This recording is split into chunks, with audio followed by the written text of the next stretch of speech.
Hey everyone, it's Jen from Ascension Mountain, and I had a message come through for me today, and I felt called to share it.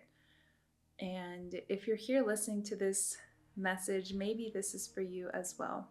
And so I'm going to be sharing a little bit about loneliness and how we can really embrace loneliness as a gift and an opportunity to really go within and to truly know and learn thyself so that we can become and feel this emptiness to then later on fill ourselves up with conscious light and choose a path that is going to fill us up in the most harmonious and balanced way. It'll generate vitality to keep us going in life. And so the way that this message came through for me was in a journal entry. So I'm just going to go ahead and read this journal entry, and you can take what resonates and hopefully it lifts you up. So the entry is called Loneliness as a Gift, how loneliness is serving you. There's a certain silence that only loneliness can bring. At first it feels empty, heavy, and dark. But if you sit with it long enough, the loneliness becomes a light. It becomes spaciousness and a sanctuary of peace. This time of loneliness is a sacred pause, an invitation to stop running, stop feeling, stop chasing, and to meet the presence that never leaves. Loneliness is an invitation to walk through the inward door. In this world where we are conditioned with noise, distractions, and people, it is essential that we allow solitude to become a sacred teacher. When we hold ourselves consciously in this space, it reveals the places where we've abandoned in ourselves, dependent on others for wholeness, or feared our inner stillness. When solitude turns from void to spaciousness and is used for deepened connection with our inner landscape, there is clarity, attunement, creative inspiration, self-alignment, and heart recalibration.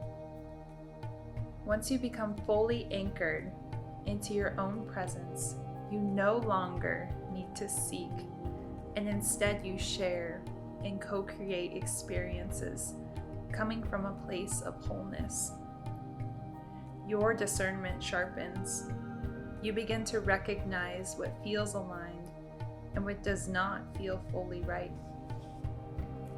Being and knowing who you are brings a magnetism of those who are on a similar path of depth, consciousness, and devotion to grow. When we are empty in the space of loneliness, you become available for relationships rooted in mutual sharing, evolution, and creativity. True relationships come after we've made true connection to the space within, when we have remembered to sit with ourselves in love. Embrace the solitude as it is a preparation for deeper and more powerful sacred connection to come. Remember that you are never truly alone. There is a plan, a purpose, and greater blessing awaiting you. Transform this experience and turn this opportunity into wisdom by seeing the light within you and become whole again.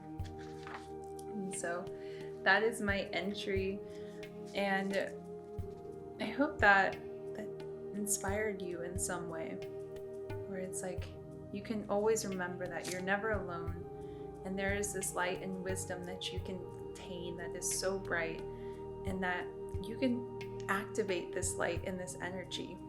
And I have a couple mantras here, so if you feel called, you can use these mantras, write them down daily, or just work with them and see how they make you feel.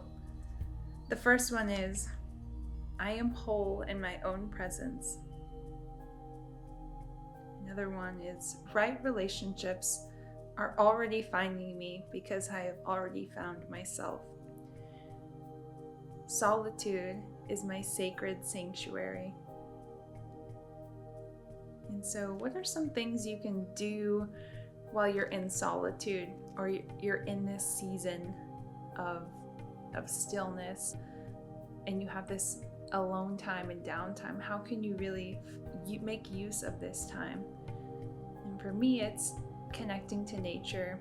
It's through meditation, through journaling, through deep presence in everything I do. With everything I do, there is intention and there is a purpose behind it. And it's like when the light of our intuition is activated, we have a sense of what the outcome of every situation is going to be. And you can always ask your gut feeling before approaching situations and see, like, how does this resonate? And you can start to really feel the outcome of these events that you're choosing, and you consciously are choosing this over time. So really, this life is all about presence and embodiment of deep connection with who you truly are. So doing activities that you can just be still and silent and really hear yourself and feel yourself. So yeah, for me, it's nature, it's writing, it's creating. Every time that you're creating with your heart, you allow the spirit within you to come through and create. And it's a really beautiful thing when we are creating and sharing our creations with the world, because I feel that is truly what we're meant to do. And yeah, just taking care of yourself, making every day a ritual, and just consciously choosing activities that fill you up, taking care of your space around you, taking care of your body, your health, your mind, and your heart. And so thank you for listening. Thank you for tuning in. I hope this resonated with you. And if you would like some additional support in this season of solitude, I invite you to check out any other Ascension Mountain guided meditations. There's a lot of different things you can use, different tools, and even check out ascensionmountain.com if you're interested in some future immersions, retreat experiences. So thank you, sending you so much love, and I'll catch you next time.